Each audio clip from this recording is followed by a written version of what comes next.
আজ ফের কারাগারে নেওয়া হচ্ছে খালেদাকে। জানাবো বাংলাদেশে বিনিয়োগ ও বাণিজ্য নিয়ে যুক্তরাষ্ট্রের প্রতিবেদন এবং সর্বশেষ জানাবো ঢাকায় 3টি ইফতার নিয়ে বিএনপির কৌশলী অবস্থান। এতক্ষণ শুনছিলেন সংবাদ শিরোনাম, এবার বিস্তারিত। আজ ফের কারাগারে নেওয়া হচ্ছে খালেদাকে।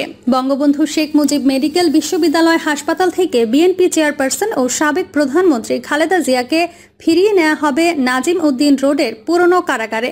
এ ব্যাপারে সব প্রস্তুতি সম্পন্ন হয়েছে বলে জানা গেছে। কারা সূত্র জানিয়েছে আজ তার আদালতে হাজিরা আছে। হাসপাতাল থেকে সেখানে নিয়ে যাওয়া হবে। হাজিরা শেষ হলে তাকে কারাগারে নেওয়া হতে পারে। এছাড়া বিএসএমএমইউ এর একটি সূত্র জানিয়েছে আজ স্বাস্থ্য পরীক্ষা শেষে চিকিৎসকদের পক্ষ থেকে একটি ব্রিফিং করা হবে। সেখানেই তাকে কারাগারে নেওয়ার বিষয়ে সিদ্ধান্ত জানানো হবে। সকাল থেকেই বিএসএমএমইউ এর চারপাশে নিরাপত্তা জোরদার করা হয়েছে। আশেপাশের এলাকায় মোতায়েন করা হয়েছে বিপুল সংখ্যক পুলিশ সদস্য। একইভাবে নিরাপত্তা জোরদার করা হয়েছে নাজিম উদ্দিন রোডের পুরাতন কারাগারের আশেপাশেও। এর আগে বুধবার আওয়ামী লীগের সাধারণ সম্পাদক ওবায়দুল কাদের বলেছেন, প্রধানমন্ত্রীর সঙ্গে সংলাপে ঐক্যফ্রন্ট খালেদা জিয়ার মুক্তি চায়নি, জামিন চেয়েছে। তবে আদালত যদি তাকে জামিন দেয় তাহলে আমাদের কোনো আপত্তি নেই বলে জানান তিনি। বুধবার জাতীয় ঐক্যফ্রন্টের সঙ্গে প্রধানমন্ত্রী শেখ হাসিনার নেতৃত্বাধীন 14 দলের সংলাপ শেষে সাংবাদিকদের তিনি এ কথা বলেন। গত 30 অক্টোবর জিয়া অরফানেজ ট্রাস্ট মামলায় খালেদা জিয়ার সাজা 5 থেকে বাড়িয়ে 10 বছর করেছেন হাইকোর্ট। এছাড়া অপর আসামিদের 10 বছরের সাজা বহাল রাখা হয়েছে। সেদিন আদালত বলেছেন রায়ের কার্যকর অংশটুকু ঘোষণা করা হচ্ছে। 3টি আপিল খারিজ করা হলো। দুর্নীতি দমন কমিশনের করা রিভিশন আবেদনের রুল যথাযথ ঘোষণা করা হলো। খালেদা জিয়ার সাজা বাড়িয়ে 10 বছরের কারাদণ্ড করা হলো।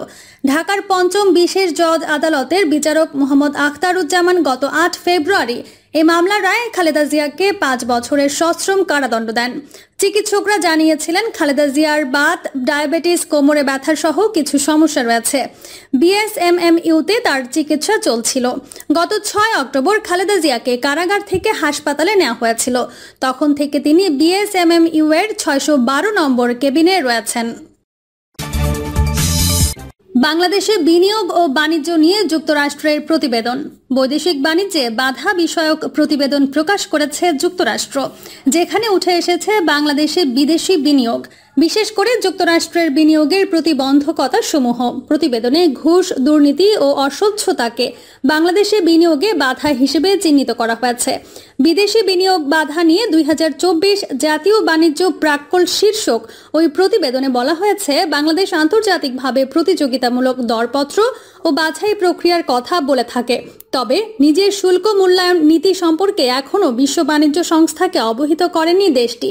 এদিকে বাংলাদেশ জাতীয় ইলেকট্রনিক প্রকিউরমেন্ট পোর্টাল চালু করলেও যুক্তরাষ্ট্রের অংশীদাররা বিভিন্ন দরপত্রে প্রত্যাশিত পণ্যের পুরনো কারিগরি মান নিয়ে উদ্বেগ জানিয়েছে।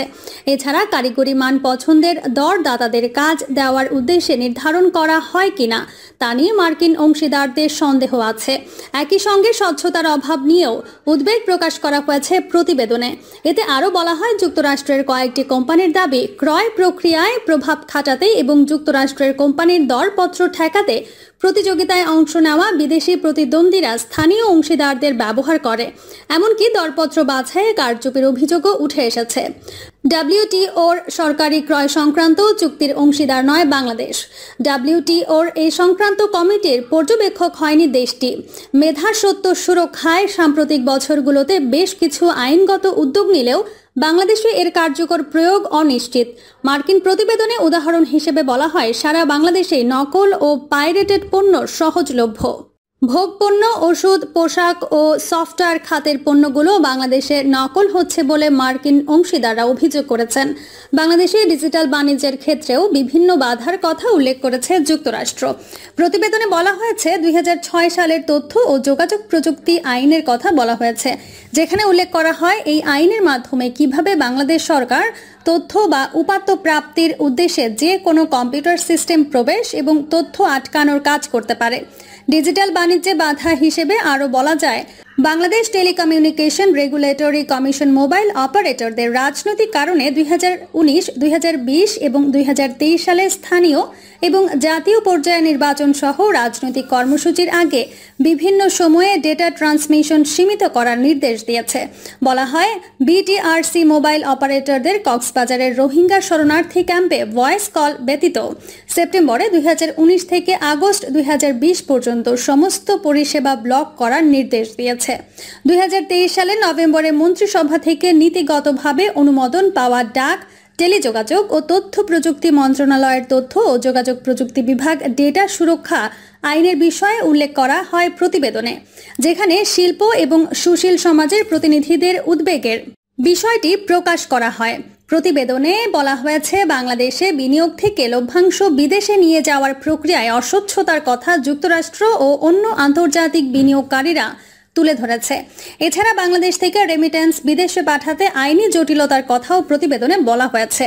শ্রম ইস্যুতে উদ্বেগের কারণে যুক্তরাষ্ট্র 2013 সালে বাংলাদেশকে অগ্রাধিকারমূলক বাজার সুবিধা পাওয়ার ক্ষেত্রে অযোগ্য ঘোষণা করে। এটি এখনও বহাল রয়েছে বলে প্রতিবেদনে উল্লেখ রয়েছে। প্রতিবেদনে বলা হয়, বাংলাদেশের দুর্নীতি একটি বিস্তৃত এবং দীর্ঘস্থায়ী সমস্যা এবং দুর্নীতি দমন আইন যথাযথভাবে প্রয়োগ করা হয় না। সুবিধা প্রদান এবং উপহারের অবৈধতা সত্ত্বেও বাণিজ্যিক লেনদেনে ঘুষ এবং চাঁদাবাজি ব্যবসার সাধারণ বৈশিষ্ট্য। বাংলাদেশের সরকারি কর্মকর্তাদের ঘুষ চাওয়ার কারণে মার্কিন কোম্পানিগুলো লাইসেন্স ও বিডের অনুমোদন পেতে দীর্ঘ বিলম্বের অভিযোগ রয়েছে। প্রতিবেদনে দুর্নীতি দমন কমিশনের স্বাধীনতা খর্ব করা হচ্ছে এমন বিষয় তুলে ধরে বলা হয়েছে, 2018 সালের অক্টোবরে প্রণীত সরকারি চাকরি আইন বিল হয়েছে, যেখানে বলা হয়েছে যে কোনো সরকারি কর্মকর্তাকে গ্রেপ্তার করার আগে দুদকের সংশ্লিষ্ট কর্তৃপক্ষের অনুমতি নিতে হবে। একই সঙ্গে সরকারি কর্মকর্তাদের বিরুদ্ধে দুর্নীতির অভিযোগ তদন্তে দুদকের ক্ষমতা সীমিত করা হয়েছে। এরপরও দুদক ক্রমবর্ধমানভাবে সরকারি কর্মকর্তাদের বিরুদ্ধে মামলা পরিচালনা করছে, তবে সেখানে বহু মামলাই অমীমাংসিত থেকে যাচ্ছে।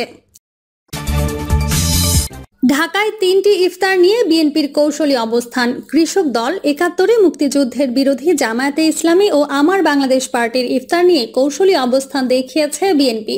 দলের স্থায়ী কমিটির কয়েকজন সদস্য দুটি দলের ইফতারে প্রতিনিধিত্ব করেন এবং কৃষক দলের ইফতারে ভার্চুয়ালি যোগ দেন বিএনপির ভারপ্রাপ্ত চেয়ারম্যান তারেক রহমান। দলের মহাসচিব মির্জা ফখরুল ইসলাম আলমগীর অসুস্থ থাকায় কোনো ইফতারে যোগ দেননি। বিএনপির দায়িত্বশীল সূত্রগুলো জানায়, সম্প্রতি ইফতার কেন্দ্রিক অনুষ্ঠানে বিএনপির নেতাদের সঙ্গে জামায়াতের শীর্ষ নেতাদের দেখা যাচ্ছে। রাজনৈতিক মহলে আলোচনা চলছে, উভয় পক্ষ আবার ঘনিষ্ঠ হতে চলেছে। এরই প্রভাব দেখা যাচ্ছে ইফতার মাহফিলগুলোতে। তবে শনিবার অনুষ্ঠিত জামায়াত ও এবি পার্টির ইফতার নিয়ে আলোচনা ছিল বেশ। পরস্পর বিরোধী দল দুটোর ইফতারে বিএনপির কোন কোন নেতা অংশগ্রহণ করেন তা নিয়ে ব্যাপক রহস্য ছিল। দলের শীর্ষ নেতৃত্বের কেউ জামায়াত বা এবি পার্টির ইফতারে অংশ নেন কিনা এ নিয়ে শনিবার বিকাল পর্যন্ত ধোঁয়াশা ছিল। শুক্রবার রাতেও আলোচনা ছিল জামায়াতের ইফতারে যাচ্ছেন মির্জা ফখরুল। শনিবার রাতে বিএনপির মিডিয়া সেলের সদস্য সাইরুল কবির খান বলেন, আজকে কৃষক দলের ইফতারে যোগ দিয়েছেন ভারপ্রাপ্ত চেয়ারম্যান তারেক রহমান। মহাসচিব অসুস্থ থাকায় কোথাও যেতে পারেননি। জামায়াতে ইফতারে দলটির আমির ডক্টর শফিকুর রহমান জানান, তার দল দীর্ঘ 8 বছর একসঙ্গে ইফতার করতে পারেনি। উল্লেখ্য, জামায়াতের ইফতার নিয়ে দায়িত্বরত সাংবাদিকদের মধ্যে অসন্তোষ দেখা গেছে। রাজধানীর ইস্কাটনে লেডিস ক্লাবে অনুষ্ঠিত ইফতারের সদ্য কারামুক্ত 200 নেতাকে সংবর্ধনা দেয় কৃষক দল। এতে তারেক রহমান সহ অন্য নেতারা অংশ নেন। রাজনীতিবিদ, কূটনীতিক এবং নাগরিক সমাজের প্রতিনিধিদের সম্মানে এবি পার্টির ইফতার মাহফিল অনুষ্ঠিত হয়েছে গুলশানের একটি হোটেলে। এতে বিএনপি সহ 7 জানুয়ারি নির্বাচন বর্জনকারী প্রায় সব রাজনৈতিক দলের নেতারা, ঢাকায় কর্মরত বিভিন্ন দেশের কূটনীতিক, নাগরিক সমাজের প্রতিনিধিরা অংশ নেন বলে জানান দলের সদস্য সচিব মুজিবুর রহমান মঞ্জু। দলের এক নেতার ভাষ্য, বিএনপি কৌশলী আচরণ করছে, সবাইকে সন্তুষ্ট রাখছে। প্রিয় দর্শক, এই ছিল এখনকার সর্বশেষ সংবাদ। আপডেট সব সংবাদ পেতে চ্যানেলটি সাবস্ক্রাইব করে বেল আইকনটি ক্লিক করে রাখুন।